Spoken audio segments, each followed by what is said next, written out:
Pouvez-vous imaginer un endroit unique dans le monde, un endroit où tout être vivant présent est différent de ce connu, et où le climat présent est le mélange entre deux continents, un endroit isolé du reste du monde, et cela depuis plus d'une vingtaine de millions d'années.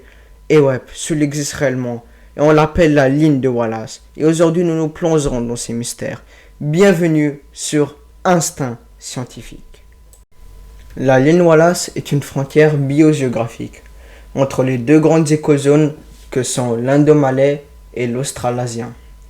Cette ligne, passant à travers les îles de Bali, Lombok, Bornéo et Sulawesi, a été proposée par l'explorateur et naturaliste britannique Alfred Russel Wallace.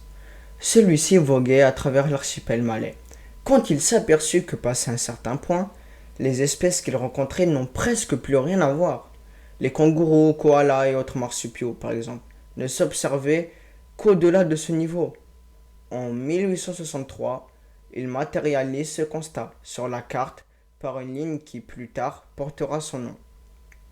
Du côté asiatique, les animaux sont originaires d'Asie, tandis que du côté australien, la faune est à la fois d'origine asiatique et australienne, ce qui laisse supposer que quelque chose a laissé passer les espèces asiatiques de l'autre côté, mais pas l'inverse.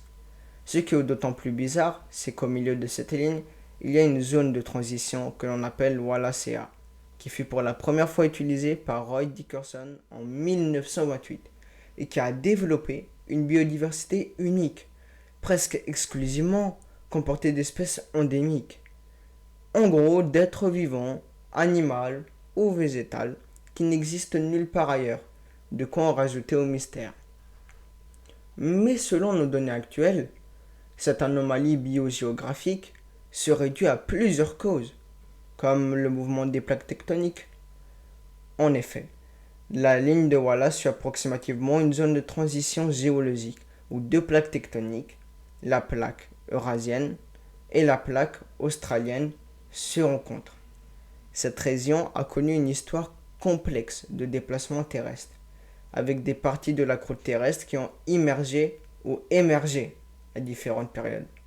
De plus, les îles de Wallacea, comme Sulawesi, Lombok et Timor, n'ont jamais été connectées aux grandes masses continentales d'Asie ou d'Océanie. Elles ont toujours été séparées par de profondes fosses marines, ce qui a limité la dispersion des espèces terrestres. Cela est dû au fait que durant une période glaciaire, le niveau de la mer diminue. Or, la ligne de Wallace correspond à une zone où les eaux étaient suffisamment profondes pour ne pas connecter les îles des alentours, empêchant ainsi la formation de tels ponts. Ainsi, la faune et la flore de chaque côté de la ligne sont restées isolées, conduisant ainsi les espèces des deux côtés et même de Wallacea à évoluer différemment. Mais encore, le climat y est pour quelque chose.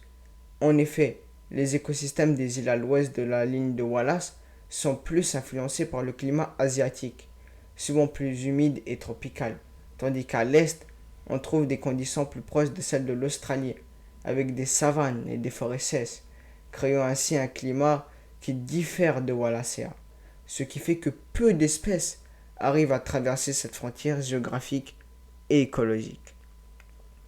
En conclusion, la ligne Wallace est une frontière dite biogéographique, étant située dans une région très isolée, ayant un climat et une biodiversité distincts dans les quatre coins d'une boussole, et cela depuis la majeure partie du Pléistocène, c'est-à-dire 2 à 3 millions d'années.